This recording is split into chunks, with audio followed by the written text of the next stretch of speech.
পবিত্র করতে পারে, রাসূল বলে আমি তার জান্নাতে নেওয়ার গ্যারান্টি দিয়ে দিয়েছি। নবীজি কইছে আমার উম্মতের ভিতরে তিনটা জিনিস যার পবিত্র থাকবে আমি রাসূল তার জান্নাতে নিয়ে যাব। সুবহানাল্লাহ। আর এই তিনটা জিনিস সবচেয়ে বেশি আমাদের নষ্ট হয়ে গেছে। পাড়া মহল্লায় জিনা জিনা জিনা, ব্যভিচার, সাইলাব, জিনা করাটা একবারে খেলনার মতো হয়ে গেছে। অহরহর নারী পুরুষ সবাই জিনা করছে। সমাজে বিয়ে করা কঠিন হয়ে গেছে, জিনা করা সহজ হয়ে গেছে। কথা বলেন ঠিক কিনা? যেই সমাজে জিনা হয় বেশি, যেই নারী, যেই যুবক, যেই যুবতী জিনা করে তাদের যৌন ক্ষুধা নিবারণ করে, আল্লাহর রহমত তাদের কপাল থেকে উঠে যায়। একের পর এক আল্লাহ আযাব আর গজব দেওয়ার জন্য অপেক্ষায় থাকে। সমাজে জিনার ছেড়ে নারী পুরুষ 60 বছরের বুড়াই এখন খালি জিনা করতে চায়। 10 বছরের ছেলে তো করে, 60 বছরের বুড়াইও জিনা করে। যেই জমিনে জিনা হয় সেই জমিন থেকে রহমত উঠে যায়, বরকত উঠে যায়। আপনি কি মনে করছেন আলু 80 টাকা কেজি এমনি হয়েছে? আলুর দর 80 টাকা কেজি এমনি না তো। মানুষকে জাহান্নাম থেকে বাঁচানোর চেষ্টা করতেছে, মানুষকে জান্নাতের দিকে নেওয়ার তারা চেষ্টা করতেছে, গুনাহ থেকে মুক্ত রাখতেছে। এর ভিতরে এই সৎ কাজের ভিতরে আজকের এই মাহফিল অন্তর্ভুক্ত আছে। কথা বলেন ঠিক কিনা? আপনারা এখানে যারা বসে আছে সবাই এখন এক প্ল্যাটফর্মে আছি। আমরা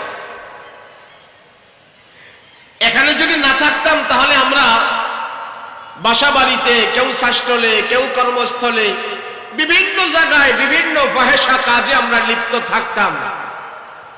আর এখন মাহফিলের উদ্দেশ্যে, মাহফিলকে কেন্দ্র করে আমরা এখন সবাই এক প্ল্যাটফর্মে আছি। কি গুনাহমুক্ত পরিবেশে আছি। সুবহানাল্লাহ। কি মুক্ত পরিবেশে? গুনাহমুক্ত পরিবেশ। চাই ধনী হোক, চাই গরিব হোক, আমির হোক, ফোকারা হোক, ছোট হোক, বড় হোক, নামি দামি, তুচ্ছ, ভ্যানড্রাইভার, শ্রমিক, দিনমজুর, যত বড় ছোট যাই হোক না কেন, আল্লাহ ওই ব্যক্তিকে সবচেয়ে বেশি পছন্দ করে যে আল্লাহর ভয়ে সে আল্লাহর নাফরমানি থেকে মুক্ত থাকে। কথা বলেন ঠিক কিনা? আল্লাহ তারে সবচেয়ে বেশি ভালোবাসে। আল্লাহর প্রিয় বান্দা হলো তারা আল্লাহর ভয়ে নাফরমানি করে না যারা। আখিরাতের ভয়ে আল্লাহর নাফরমানি করে না যারা, আল্লাহর প্রিয় বান্দা হলো তারা।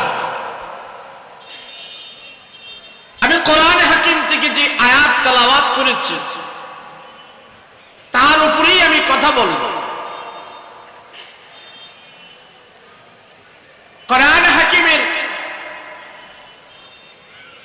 114টা সূরার ভিতর থেকে আল্লাহ পাক একটা সূরা দিয়েছেন,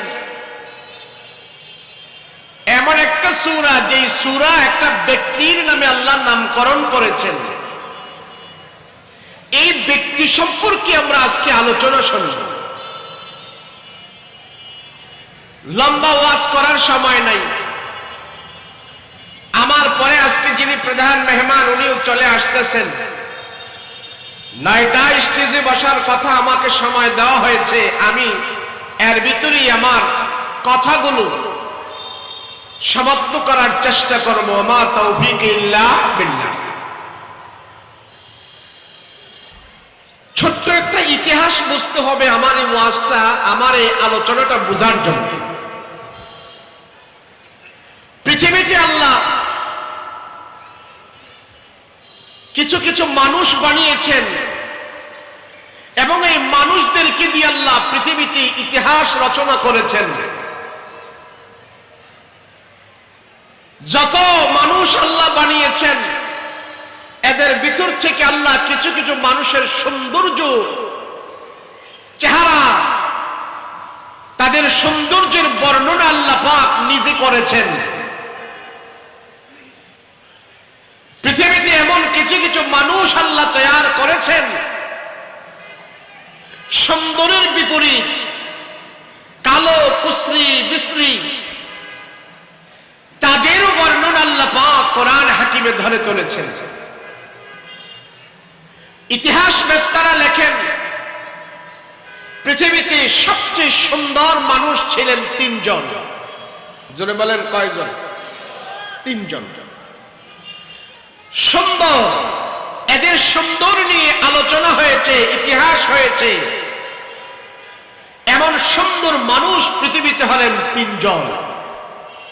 পাশাপাশি এই সুন্দর মানুষের পাশাপাশি আল্লাহ আবার কালো কুসরি বিশ্রী এমন মানুষও তৈরি করেছেন বহু।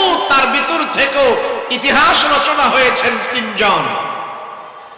তাহলে ইতিহাসবেত্তারা যাদের নিয়ে আলোচনা করেছেন সুন্দর হলেন তিনজন, তার পাশাপাশি কালো হলেন তিনজন। এতটুকু বুঝছেন? কথা কয় না? কালো মানুষ কয়জন? সুন্দর কয়জন? বহুত আলোচনার ভিতর থেকে আমি এই আলোচনাটা করতেছি। আমি আসার পরে এখানে বিভিন্ন জনে আমাকে বলছে, হুজুর এখানে বিভিন্ন মতের লোক আছে, বিভিন্ন দলের লোক আছে, সবাই মিলে জিলে আমরা ওয়াজটা করি এবং সবাইকে নিয়ে আমরা করতে হয়। আসলেও তো তা, এখন আমরা বক্তারাও সবাই মিলে জিলে ওয়াজ করতে হয়। আপনারা যেমন বিপদে আমরাও বিপদে। কথা বলেন ঠিক কিনা? তো সবার জন্য যে দরকার আমি বেছে নিয়েছি এটা, এই আলোচনাটাই করি। তিনজন মানুষ আল্লাহ পৃথিবীতে বানিয়েছেন সবচেয়ে বেশি সুন্দর করে। এর ভিতরে একজন হলেন আমার আপনার প্রিয় নবী মুহাম্মদুর রাসূলুল্লাহ সাল্লাল্লাহু আলাইহি ওয়াসাল্লাম। দুই নম্বরের যিনি সবচেয়ে বেশি সুন্দর তিনি হলেন নবী ইউসুফ আলাইহিস সালাতু ওয়াস সালাম। তিন নম্বরের পৃথিবীতে যিনি সবচেয়ে বেশি সুন্দর তিনি হলেন দাহিয়াতুল কলবি। এই তিনটা মানুষের স্বরূপ আকৃতি সুন্দর আল্লাহ সামাম দুনিয়ার মানুষের কাছে ধরে চলছেন। আমার আপনার নবীর সৌন্দর্যের বর্ণনা সারা রাত চলে যাবে। এত সুন্দর করে প্যারা নবীকে আল্লাহ দুনিয়াতে প্রেরণ করেছেন। সুবহানাল্লাহ। মাঝে মাঝে আমার রাসূলুল্লাহর সৌন্দর্যের পর্দা আল্লাহ খুলে দিতেন। রাসূলের চেহারা থেকে নূর চমকাইতে থাকতো। রাসূল যখন হাসি দিতেন মাঝে মাঝে রাসূলের দাঁত মোবারক থেকে, দাঁতের মাঝখান থেকে, দাঁতের মধ্যখান থেকে, দাঁতের ফাঁক থেকে নূর বিচ্ছুরিত হইতেন। সাহাবায়ে কেরাম সেটা দেখতেও পারতেন। সুবহানাল্লাহ। এত সুন্দর করে আল্লাহ পাক আমার রাসূলকে তৈরি করেছেন। দ্বিতীয় যে সুন্দর ইউসুফ আলাইহিস সালাতু ওয়াস সালাম, तमाम পৃথিবীর পুরা সৌন্দর্যের অর্ধেক সৌন্দর্য আল্লাহ ইউসুফ নবীকে দান করেছেন।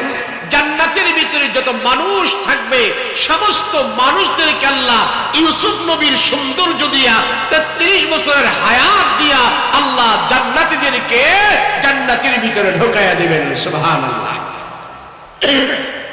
আর তিন নম্বরের যিনি সুন্দর ছিলেন উনি হলেন দাহিয়াতুল কলবি। মক্কার জমিনে সে সবচেয়ে বড় খুনি ছিল, সন্ত্রাসী ছিল, মানুষ খুন করত, হত্যা করত, তার মেয়েকে পর্যন্ত খুন করে ফেলছে, জীবন্ত পুঁতে ফেলেছে। এই ব্যক্তিটা হলো দাহিয়া কলবি। চেহারাটা এত সুন্দর ছিল, এই সুন্দরের ভিতরেও তার দিলটা এত গান্দা ছিল, এত নাপাক ছিল, মানুষকে সে খুন করত, তার দেহ আত্মা কাঁপত না। এই সুন্দর ব্যক্তিটারও আল্লাহ পাক এমন ভাবে কবুল করেছেন, ইসলাম গ্রহণ করার পরে দাহিয়া কলবি তো মানুষ খুন করবে দূরের কথা, একটা পিপিলিকা পর্যন্ত সে মারতে পারে নাই। কথা বলেন ঠিক না? এমন সুন্দর দাহিয়াতুল কলবি। জিবরাইল আলাইহিস সালাতু ওয়াস সালাম মাঝে মাঝে আমার রাসূলের কাছে যখন আসতেন ওহী নিয়ে, কোরআনের আয়াত নিয়ে, তো জিবরাইল আলাইহিস সালাতু ওয়াস সালামকে আল্লাহ পাক দাহিয়া কলবির শকেল আকৃতি স্বরূপ ধারণ করে মাঝে মাঝে আমার রাসূলুল্লাহর কাছে আল্লাহ পাক প্রেরণ করেছেন। এই মানুষটা এত সুন্দর ছিল, জিব্রাইলকে তার স্বরূপ ধারণ করে রাসূলের কাছে আল্লাহ প্রেরণ করতেন। কতই না তার সৌন্দর্য ইসলাম গ্রহণ করার পরে আল্লাহর কাছে মকবুল হয়ে গিয়েছে। এত সুন্দরের কথা বললাম। পৃথিবীতে পাশাপাশি তিনজন মানুষ ইতিহাসবেত্তারা লিখেছেন একদম কালো, কুশ্রী, বিশ্রী ছিল। কালো, এর ভিতরে এক নম্বরের কালো যিনি ছিলেন তিনি হলেন লোকমান হাকিম, যার নামে আমি আজকে কোরআন থেকে আয়াত তেলাওয়াত করেছি। দ্বিতীয়ত যিনি সবচেয়ে বেশি কালো, কুশ্রী, বিশ্রী ছিলেন উনি হলেন বেলাল হাবশী রাদিয়াল্লাহু আনহু। তৃতীয়ত যিনি পৃথিবীতে সবচেয়ে বেশি কুশ্রী, বিশ্রী, কালো ছিলেন ওমর ফারুক রাদিয়াল্লাহু আনহুর একটা গোলাম ছিল, নাম ছিল তার উম্মে মাহাজা। হাদিসে তার কালোর বর্ণনাও ধরে তোলা হয়েছে। এই তিনটা ব্যক্তি পৃথিবীতে কালো, কুশ্রী, বিশ্রী, দেখায় ভালো না, জবান ভালো না, চেহারা ছবি ভালো না, সুরত ভালো না, বংশ মর্যাদা, মান, ইজ্জত সমাজে কিছুই ছিল না। কিন্তু দুনিয়াতে তাদের কিছুই থাক আর না থাক, আল্লাহর কাছে তারা এমন প্রিয় ছিলেন, তাদের কথা আল্লাহ কোরআন হাকিমের ভিতরে ঘোষণা করে দিয়েছেন। তিনজন মানুষ পৃথিবীতে সবচেয়ে বেশি সুন্দর। নবীজির সুন্দরের বর্ণনা কি দিব? সুন্দরের ওয়াজ করা যাবে না আজ। আজকে ওয়াজ হবে আমাদের কালো মানুষের। সুন্দরের ইতিহাস আমরা যদি জানতে চাই, শুনতে চাই, সারা রাত চলে যাবে আমার রাসূলুল্লাহর সৌন্দর্যের বর্ণনা করলেই। এই সৌন্দর্য নিয়ে আরেকদিন ওয়াজ হবে, আজকে হবে কালো মানুষের। কোন মানুষের কথা বলেন না? কোন মানুষের?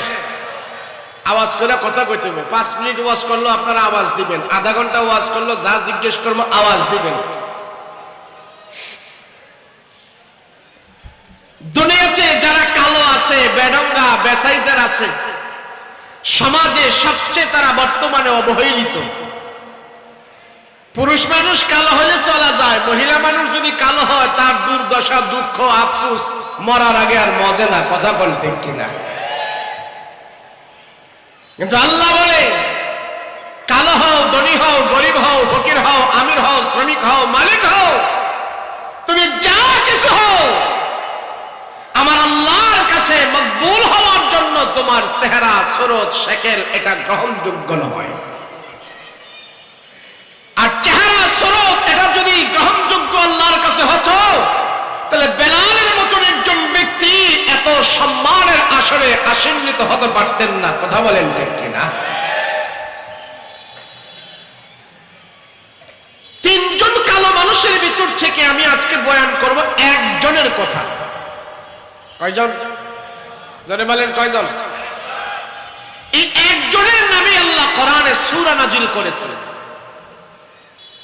ব্যক্তিটার বর্ণনা কি জানেন? কেমন সে? মাথাটা এমন মোটা, চেহারার রংটা কাউয়ার মতন কালো, নাকের সেন্টা বাঁকা, ঠোঁটগুলো বড় বড়, পায়ের পাতাগুলো ফাটা ফাটা, মানুষটা খাটো, পেটটা এমন মোটা, বংশ হলো হাবশী বংশ, জাত বংশের তেমন নাম নাই, দাম নাই, তেমন কোন জমিদারও ছিল না, শিক্ষিত ছিল না, নাম বংশ ছিল না, দুনিয়াতে তার ভিটা মাটিও তেমন ছিল না, ঘর সংসারের ভিতরে অভাব, এক তো টাকা রুজি ইনকাম তেমন বেশি ছিল না, ঘরের ভিতরে সন্তানাদি বেশি ছিল, 11টা ছেলে ছিল,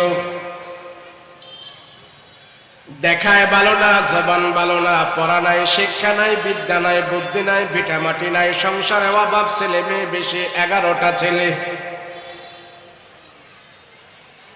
এমন একটা ব্যক্তির কথা আল্লাহ কোরআনে শুধু ঘোষণাই করে নাই, তার নামে আল্লাহ কোরআনে একটা সূরা বানায়া পাঠিয়ে দিয়েছে। কত দামি হলে এই মানুষটাকে আল্লাহ তার নামে কোরআনে সূরা বানাইতে পারে।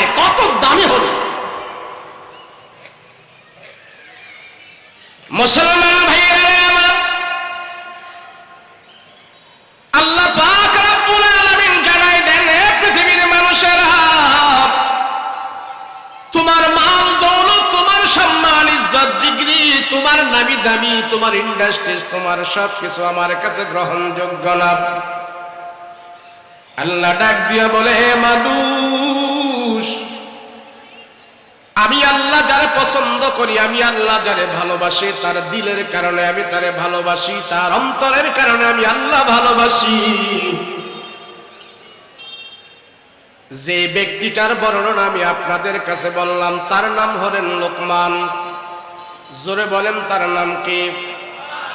এটা নারায়ণগঞ্জের লোকমান না, ফতুল্লার লোকমান না, আল্লাহর পছন্দের মানুষ, আল্লাহর পছন্দের একজন লোকমান। জাতে হইল রাখাল, বংশ হলো হাবশী বংশ। এক মালিকের রাখালগিরি করে, জমিদারের ছাগল বকরিগুলো নিয়ে সকালবেলা মাঠ থেকে বের হয়, সারাদিন বিচরণ করে, বিকাল বেলা এনে আবার মালিকের কাছে গনে গনে জমা দেয়। মালিক বুঝে বুঝে সবগুলো তার থেকে আদায় করে নেয়, আর মাস শেষে গেলে তারে কিছু মায়না দেয়। এ হলো তার কর্ম, এ হলো তার চাকরি। যাতে একজন রাখাল একদম কাউয়ার মতন কালো, কাকের মতন কালো, দুনিয়াতে কিচ্ছু নাই, বাড়ি নাই, ঘর নাই, বংশ নাই, মর্যাদা নাই, ইজ্জত নাই, লেখাপড়া নাই, ডিগ্রি নাই, সুনাম নাই, কিচ্ছু নাই। এই লোকমান হাকিম আল্লাহর দরবারে এমন দামি কেমনে হইল? সব কথাগুলো আল্লাহ পাক কোরআন কারীমের মধ্যে ঘোষণা করে দিয়েছে। আপনারাও যদি সূরা লোকমান পড়েন, তার জীবনে যদি আপনারা পড়েন, আপনাদেরও আশ্চর্য লাগবে। এমন ব্যক্তিটাকে আল্লাহ কেন এত দামি বানাইলো? তার নামে আল্লাহ কেন কোরআনের মধ্যে সূরা বানাইলো? লোকমান হাকিম সমাজের মানুষের কাছে কোনো দাম নাই। গরিব মানুষ রাখাল ছাগল বকরি চড়ায়, ঘর থেকে সকাল বেলা বের হয়, বিকাল বেলা মালিকের কাছে এসে ছাগল বকরি গুলো জমা দেয়। এটা হলো তার ডিউটি। হাকিম লোকমান একদিন ঘর থেকে বের হয়, মাঠের ভিতরে ছাগল বকরি গুলো চড়ায়া আল্লাহর কাছে শুধু বলতেছেন, আল্লাহ তুমি আমারে গরিব বানাইছো। নিজের চেহারার দিকে নিজে তাকায় তাকায় শুধু আফসোস করতেছেন, আল্লাহ এই সমাজের ভিতরে আমি সবচেয়ে বড় গরিব মানুষ, আমি একজন কালো মানুষ, আমি বেডঙ্গা, আমি বেসাইজের মানুষ। যদি একটু কালো থাকে, নিজের চেহারাটা যখন আয়নায় এসে দেখতে পায়, নিজেরই কাছে খারাপ লাগে। কথা বলেন ঠিক কিনা? হাকিম লোকমান নিজের চেহারার দিকে তাকায় তাকায় শুধু বলতেছেন, আল্লাহ আমার এত বেডঙ্গা বানাইলা, আমার এত বেসাইজের বানাইলা, তাতে আমার কোনো দুঃখ নাই, তাতে আমার কোনো আফসোস নাই। আমার বানানেওয়ালা আমি না, আমার বানানেওয়ালা একমাত্র তুমি। কথা বলেন ঠিক কিনা? লোকমান হাকিম গরিব মানুষ, পাহাড়ের পাদদেশে ছাগল বকরিগুলো চড়াইয়া উঁচা একটা টিলার উপরে বসে বসে তাকায় তাকায় আল্লাহর কুদরত দেখে দেখে শুধু বলতেছেন, আল্লাহ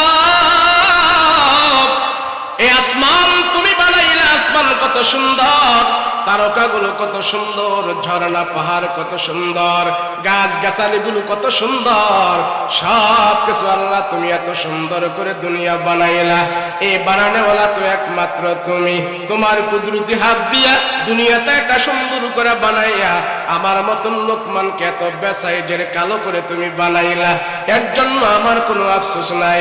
দুনিয়ার সৌন্দর্য তোমার যে হাত দিয়া বানাইছো, সেই হাত দিয়াই তো আল্লাহ তুমি আমার মতন কালো লোকমানকে বানাইছো। তাতে আমার কোনো অসুবিধা নাই। দুনিয়াটা ক্ষণস্থায়ী, দুনিয়াটাই স্থায়ী না। আমি তো দুনিয়াতে চিরজীবন থাকবো না, সেই জন্য তোমার প্রতি আমার কোনো আফসোস নাই, রাগ নাই। আল্লাহ দুনিয়াতে আমি 50, 60, 70, 80 বছর, 100 বছর, যে দিন যতক্ষণ আমি বেঁচে থাকবো কোনো অসুবিধা নাই। তবে মালিক দুনিয়াতে আমি গরিব হয় আর কালো হয়ে যা হয়, দুনিয়াতে আমার কোনো দুঃখ নাই, কোনো আফসোস নাই। তবে মাওলা তোমার কাছে একটা ফরিয়াদ, তোমার কাছে একটা আরজি, দুনিয়াতে আমার কোনো সম্পদের দরকার নাই, দুনিয়াতে আমার সৌন্দর্যের দরকার নাই, মৃত্যুর পরে আমি তোমার কাছে সৌন্দর্য চাই, মৃত্যুর পরে তোমার কাছে আমি জান্নাত চাই। হাকিম লোকমান ছাগল বকরিগুলো চড়াইয়া টিলার উপরে বসে বসে আল্লাহর দরবারে ফরিয়াদ করে, আল্লাহ দুনিয়াতে কিছু পাই বা না পাই, তোমার কাছে একটা আবদার, মরার পরে আমি গরিব থাকতে চাই না, মৃত্যুর পরে আমি গরিব থাকতে চাই না। দুনিয়াতেও যদি গরিব থাকি, আখেরাতেও যদি গরিব হই, দুনিয়াও হারাইলাম আখেরাতও হারাইলাম। দুনিয়া আমি হারাইতে চাই, আখেরাত আমি হারাবো না। তোমার কাছে আমি আখেরাতে ধনী হতে চাই, সুন্দর হতে চাই, তোমার জান্নাতের মেহমান আমি হতে চাই। একজন গরিব, একজন রাখাল আল্লাহর কাছে বলে, দুনিয়াতে আমাকে কোনো মানুষ দাম দেয় না, আমার দামের দরকার নাই। ও আল্লাহ, আখিরাতে আমি দামি হতে চাই, আমি জান্নাত পেতে চাই। কেন? হাকিম লোকমান জানে জান্নাতের ভিতরে যদি কোনো মানুষ যায়, সেখানে কালো থাকবে না, জান্নাতের ভিতরে যে যাবে সে গরিব থাকবে না, তার কোনো অভাব থাকবে না, তার মনে কোনো দুঃখ থাকবে না। সেই জন্য লোকমান হাকিম বলে, আল্লাহ আমি জান্নাতের ভিতরে যেতে চাই, জান্নাতের মেহমান হতে চাই। এখনো শুধু জল্পনার কল্পনা, মালিক রে তুমি আমারে জান্নাত দিবা, জান্নাতের মেহমান তুমি আমারে বানাইবা। মালিক তোমার কাছে জান্নাত চাই, মালিক তোমার কাছে জান্নাত চাই। একজন গরিব মানুষ, রাখাল মানুষ জান্নাতে যাওয়ার জন্য এখন পাগল হয়ে গেছে, শুধু জান্নাত জান্নাত জান্নাত জান্নাত করতেছে। একদিন হঠাৎ করিয়া নিজের নিজে প্রশ্ন করে বলে, আল্লাহ জান্নাত চাইতেছি কিন্তু জান্নাতের মালিক তো আমি না। মনে মনে বলতেছি জান্নাতের মালিক হলেন আল্লাহ। জান্নাতের ভিতরে যদি ঢুকতে হয় আল্লাহর অনুমতি লাগবে, আল্লাহর আদেশ লাগবে। জান্নাতে যাওয়ার আগে জান্নাতের মালিককে খুশি করতে হবে। আপনার ঘরের ভিতরে যদি আমি যেতে হয় আপনার অনুমতি লাগবে, আপনার বাড়ির মেহমান যদি আমি হই আপনার অনুমতি লাগবে। হাকিম লোকমান চিন্তা করতেছি জান্নাতের মেহমান যদি আমি হই, জান্নাতের মালিককে খুশি করা লাগবে, আল্লাহকে খুশি করা লাগবে। এখন শুধু চিন্তায় পড়ে গেল আমি গরিব মানুষ, কেমনে জান্নাতের মালিক আল্লাহকে আমি খুশি করলো। হাকিম লোকমান আবার চিন্তায় পড়ে গেল কেমনে জান্নাতের মালিককে খুশি করা যায়। আমি তো গরিব মানুষ, বেশি টাকা নাই, আমি তো গরিব মানুষ, বারবার হজ করার আমার তৌফিক নাই, আমি গরিব মানুষ, বেশি করে দান করতে পারবো না, আমি গরিব মানুষ, আমার টাকা নাই, সম্পদ নাই, বাড়ি নাই, গাড়ি নাই। কিন্তু আল্লাহরে আমি কেমনে খুশি করব? আল্লাহকে খুশি করার জন্য হাকিম লোকমান তিনটা আমল সর্বপ্রথম বেছে নিয়েছে। ওই তিনটা আমলের কারণে আল্লাহ পাক রব্বুল আলামিন হাকিম লোকমানের প্রতি খুশি হয়ে গেছে। সে আমলগুলোর কথা আল্লাহ নিজে কোরআন কারীমের মধ্যে ধরে তুলছে। ও মানুষ, এই আমলগুলো তোমরা করো, আমি আল্লাহ তোমাদের প্রতি খুশি হয়ে যাব। সুবহানাল্লাহ। একজন রাখাল হয়ে আল্লাহকে খুশি করার জন্য যে আমলগুলো করছে, রাখালের চাইতে পৃথিবীতে নিম্নমানের কোনো পদ নাই, রাখালের থেকে নিম্ন শ্রেণীর কোনো মানুষ নাই। যেই সমাজে রাখাল আছে সবচেয়ে নিম্ন শ্রেণীর মানুষ হলেন একজন রাখাল। আল্লাহ দেখাই দিলেন আমলের মাধ্যমে রাখালকে আমি কত বড় দামি বানায়া দিছি। হাকিম লোকমান আল্লাহকে ডাক দিয়া কয়, আল্লাহ আমি আপনাকে খুশি করার জন্য আমি নিজে সর্বপ্রথম তিনটা আমল করব। আর হাকিম লোকমানের 11টা সন্তান ছিল, 11টা সন্তানকে বসায়া বসায়া হাকিম লোকমান তাদের ফ্যামিলির সন্তানদেরকে, তার সন্তানদেরকে তিনটা আমল শিখাইলেন। নিজে আমল করলেন তিনটা, সন্তানদেরকে আমল শিখাইলেন তিনটা। এই 6টা আমল যখন রাখালের ঘরের ভিতরে চললো, আল্লাহ পাক রব্বুল আলামিন ডাক দিয়া বলতেছে, হে রাখাল, তোমার সন্তানদের আমলের কারণে আর তোমার আমলের কারণে আমি আল্লাহ তোমারে রাখাল রাখতে চাই না। রাখাল থেকে টান দিয়ে আমি আল্লাহ তাআলা তোমারে আমার পছন্দের মানুষ, এমন দামি মানুষ আমি আল্লাহ তোমারে বানাইতে চাই। কোনো কালো মানুষ মানুষকে আমি আল্লাহ নবী দুনিয়াতে বানাই নাই। যে নবী দুনিয়াতে হইছে তাদের বংশ মর্যাদা ইজ্জত সম্মান ছিল, নামি দামি বংশের ছিল। কিন্তু তোমার মতন একজন কালো মানুষকে আমি আল্লাহ তাআলা নবুয়তি দান করে দিতে চাই। লোকমান একটু কালো রাখাল মানুষ, কিন্তু আমলের কারণে আল্লাহ তার এত দামি বানাইতে চায়।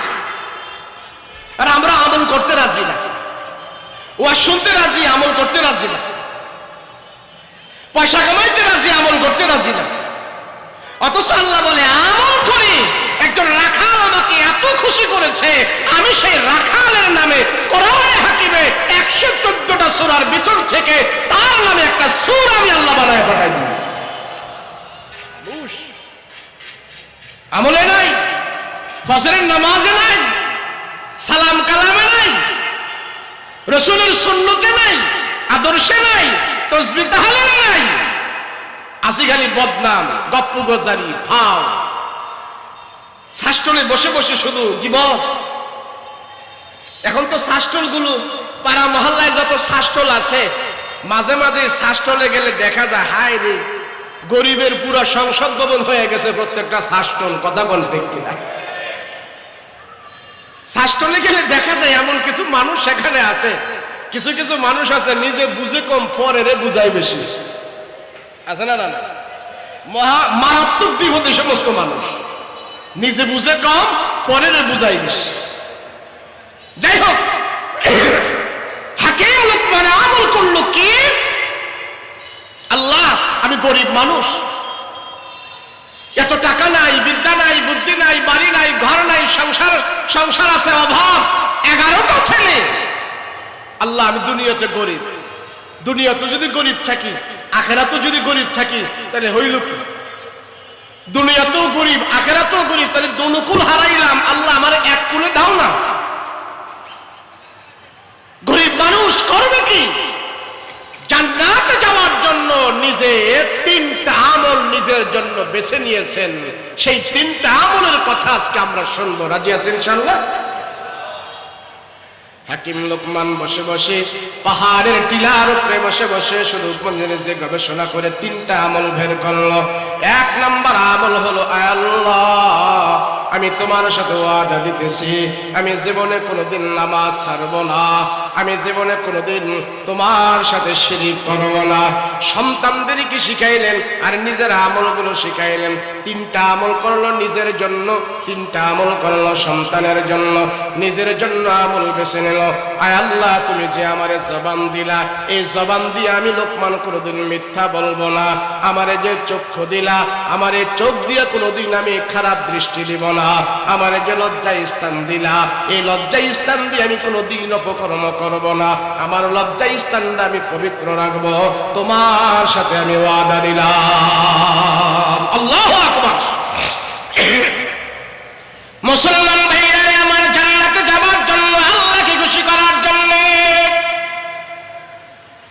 হাকিম লোকমান একজন রাখাল আল্লাহকে খুশি করার জন্য নিজে 3টা আমল বেছে নিয়েছে। 1 নম্বরের আমল হইল, আল্লাহ আমি গরিব মানুষ, তোমারে খুশি করার জন্য আমি 1 নম্বরে ওয়াদা করতেছি তোমার সাথে, আমারে যে চোখ দিলা, চোখ দিয়ে আমি গুনাহ করব না। আমারে যে জবান দিলা, সেই জবান দিয়া গুনাহ করব না। আমারে যে লজ্জা স্থান দিলা, লজ্জা স্থান দিয়া গুনাহ করব না। 3টা অঙ্গ প্রত্যঙ্গ নিজের সাথে আছে, আর 3টা অঙ্গ প্রত্যঙ্গ গুনাহ থেকে হেফাজত করার জন্য আল্লাহর কাছে রাখাল আরজ করেছে। আয় আল্লাহ তুমি আমাকে শক্তি সাহস দাও, তুমি আমাকে তৌফিক দাও, আমি যেন 3টা অঙ্গ প্রত্যঙ্গ তোমার নাফরমানি থেকে মুক্ত রেখে আমি কবরে যাইতে পারি। আজকে যদি পাড়া মহল্লার ভিতরে আমরা যাচাই করি, সমস্ত মুসলমানের 3টা জিনিস সবচেয়ে বেশি নষ্ট হয়ে গেছে। মুসলমানের চোখ ভালো না, মুসলমানের জবান ভালো না, মুসলমানের লজ্জা স্থান ভালো না। এই সমাজের যত নামি দামি মুসলমানেরা আছে, সবারই 3টা জিনিস সবচেয়ে বেশি নষ্ট। কথা কোন ঠিক কিনা? সবচেয়ে 3টা জিনিস সবচেয়ে বেশি নষ্ট। হাজি গাজি নামাজি ভালো খারাপ যা আছে সমাজে এই তিন জিনিস চেক করেন আপনি।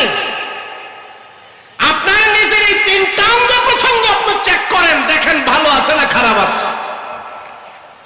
যদি চেক করে দেখেন আমার চোখ ভালো না, আপনি নিজের চেক নিজে করেন যে আমার জবান ভালো না, আমার লজ্জা স্থান ভালো না, আমি জিনাকারী, আমি জিনাখোর। আপনি নিজের আমল নিজে কইরা তিনটা অঙ্গ প্রত্যঙ্গ যদি পবিত্র করতে পারে, রাসূল বলে আমি তার জান্নাতে নেওয়ার গ্যারান্টি দিয়ে দিই। নবীজি কইছে আমার উম্মতের ভিতরে তিনটা জিনিস যার পবিত্র থাকবে আমি রাসূল তার জান্নাতে নিয়ে যাব। সুবহানাল্লাহ। আর এই তিনটা জিনিস সবচেয়ে বেশি আমাদের নষ্ট হয়ে গেছে। পাড়া মহল্লায় জিনা জিনা জিনা, ব্যভিচার, সাইলাব, জিনা করাটা একবারে খেলনার মতো হয়ে গেছে। অহরহর নারী পুরুষ সবাই জিনা করছে। সমাজে বিয়ে করা কঠিন হয়ে গেছে, জিনা করা সহজ হয়ে গেছে। কথা বলেন ঠিক কিনা? যেই সমাজে জিনা হয় বেশি, যেই নারী, যেই যুবক, যেই যুবতী জিনা করে তাদের যৌন ক্ষুধা নিবারণ করে, আল্লাহর রহমত তাদের কপাল থেকে উঠে যায়। একের পর এক আল্লাহ আযাব আর গজব দেওয়ার জন্য অপেক্ষায় থাকে।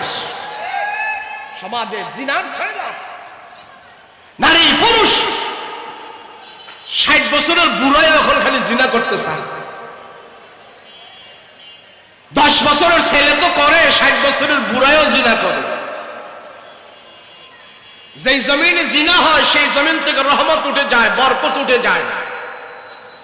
আপনি কি মনে করছেন আলু 80 টাকা কেজি এমনি হয়েছে? আলুর দর 80 টাকা কেজি এমনি না তো, আমার পাপের কারণে, আমার জিনার কারণে, আমার গুনার কারণে হয়েছে। সর্বপ্রকারের মানুষ আল্লাহর নাফরমানিতে নিমজ্জিত। একজন না একের পর এক আযাব আর গজব আসতেই থাকবে, আসতেই থাকবে। যেই জমিনে জিনা হয় না, যেই জমিনে গুনাহ হয় না, তার ধারণা অতীত আল্লাহ সেখানে তার রিজিকের ব্যবস্থা করে দেবে। সেই জন্য হাকিম লুকমান বলে আমি আল্লাহ চোখ দিয়ে গুনাহ করব না, জবান দিয়ে গুনাহ করব না, লজ্জা স্থান দিয়ে গুনাহ করব না। আল্লাহ আমি গরিব মানুষ, আমার এই ক্ষমতা আছে আমার অঙ্গ প্রত্যঙ্গগুলো কন্ট্রোল করার। আল্লাহ আমি গুনাহ করব না আমার জবান দিয়া, আল্লাহ আমি গুনাহ করব না আমার চক্ষু দিয়া, আল্লাহ আমি গুনাহ করব না আমার লজ্জা স্থান দিয়া। নিজে যখন নাকি এখন আমল করা শুরু করলো, হাকিম লুকমানের 11টা সন্তান ছিল, 11টা সন্তানকে বসায়া বলতেছেন বাবারা আমি নিজে 3টা আমল করতেছি, তোমরাও এখন থেকে 3টা আমল শুরু করো। 1 নম্বরে সন্তানদেরকে বলল সন্তানেরা শোনো, আমি বাবা যদিও রাখাল, তোমরা কিন্তু আমার সন্তান, আমার বাবার পক্ষ থেকে তোমাদের উপরে 1 নম্বর আদেশ, তোমরা জীবনে কোনোদিন নামাজ ছাড়তে পারবা না, তোমাদের নামাজ ছাড়তে পারবা না। 2 নম্বরে আল্লাহর সাথে শিরিক করবা না। 3 নম্বরে পিতা মাতার সাথে কোনোদিন বেয়াদবি করবা না। আল্লাহু আকবার।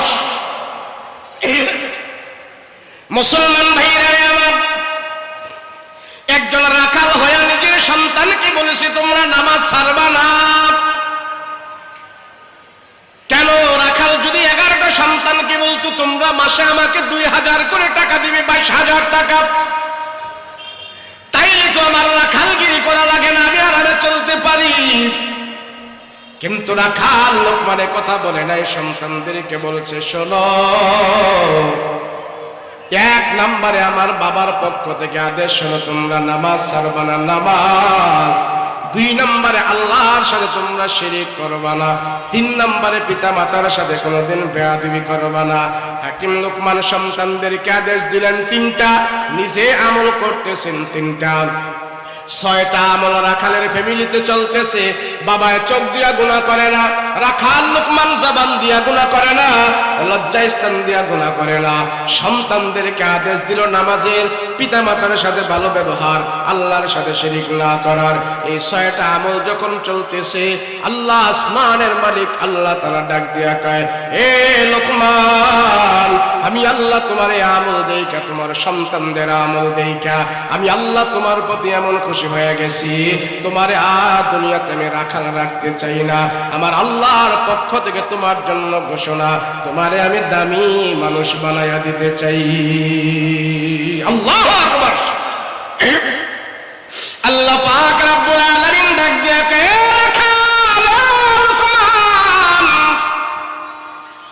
তুমি যে আমলগুলো নিজে করতেছো আর সন্তানদেরকে করাইতেছো, এই আমলগুলো আমার আল্লাহর কাছে এত দামি, এত দামি।